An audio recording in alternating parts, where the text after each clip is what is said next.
নমস্কার বন্ধুরা, welcome to delicious family. আজ আমি ভেজিটেবিল চপের রেসিপি নিয়ে এসেছি।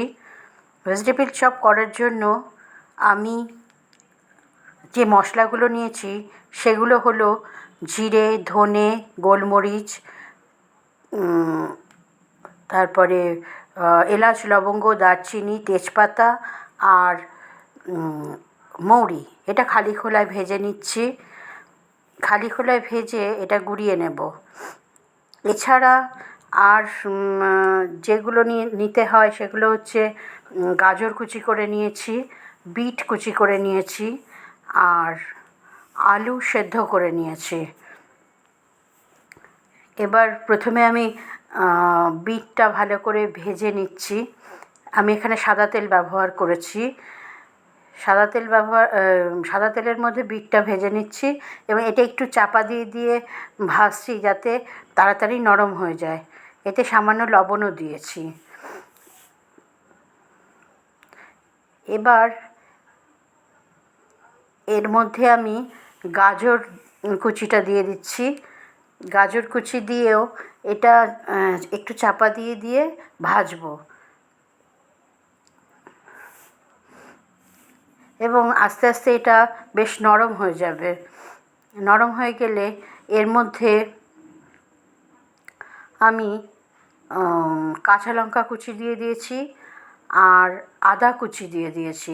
1 চামচ কাঁচা লঙ্কা কুচি দিয়েছি, 1 চামচ আদা কুচি দিয়েছি। ঝালটা আপনাদের স্বাদ মতন। এবার আলু সেদ্ধটা দিয়ে দিলাম। এবার সব কিছু একসঙ্গে মিশিয়ে একটু ভাজবো। বেশ মাখা মাখা মতন হয়েছে। এবার এর মধ্যে স্বাদ মতন চিনি দেব আর কিছু ভাজা বাদাম দিয়ে দিয়েছি। চিনিটা অপশনাল, আপনাদের যার যেরকম ভালো লাগবে সেরকমভাবেই চিনি দেবেন। আর ভাজা বাদামটা দিলে এই চপটা খেতে ভালো লাগে।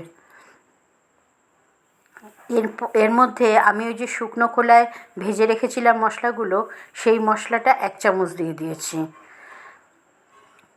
এবার এটা পুরটা তৈরি হয়ে গেছে। আমি নামিয়ে ঠান্ডা করে নিয়েছি। এবার ঠিক করে গড়ে নিয়ে, চপের আকারে গড়ে নিয়ে প্রথমে কর্নফ্লাওয়ারে ডুবিয়ে তারপরে ডিমের গোলায় ডুবিয়েছি। এখানে 2টো ডিম আমি ফেটিয়ে নিয়েছি, কর্নফ্লাওয়ার নিয়েছি, ব্রেড ক্রাম্ব নিয়েছি। এবার ডিমের গোলায় আর ব্রেড ক্রাম্বে আমি 2বার করে কোট করেছি। প্রথমে কর্নফ্লাওয়ারে দিয়েছি, তারপরে ডিমের গোলায়, তারপরে বিস্কুটের গুঁড়োতে, তারপরে আবার ডিমের গোলায়, আবার ব্রেড ক্রাম্বে। এইভাবে আমি 2টো করে কোট করেছি। করে সবগুলো চপ আমি গড়ে নিয়েছি। এরকম সন্ধেবেলায় বাড়িতে বাচ্চাদের করে দিলে সবাই বেশ ভালোই এনজয় করতে পারে। এবার কড়াইতে আমি তেল গরম করতে দিয়ে দিয়েছি। এবার চপগুলো আমি ভেজে নেব। খুব কড়া করে ভাজবো না, যেরকম হালকার উপরেই এপিট ওপিট করে আমি ভেজে নেব।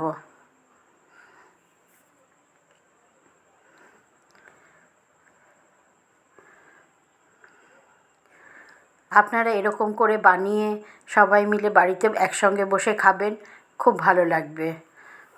যদি আমার রেসিপি আপনাদের ভালো লাগে, লাইক, কমেন্ট, শেয়ার করবেন।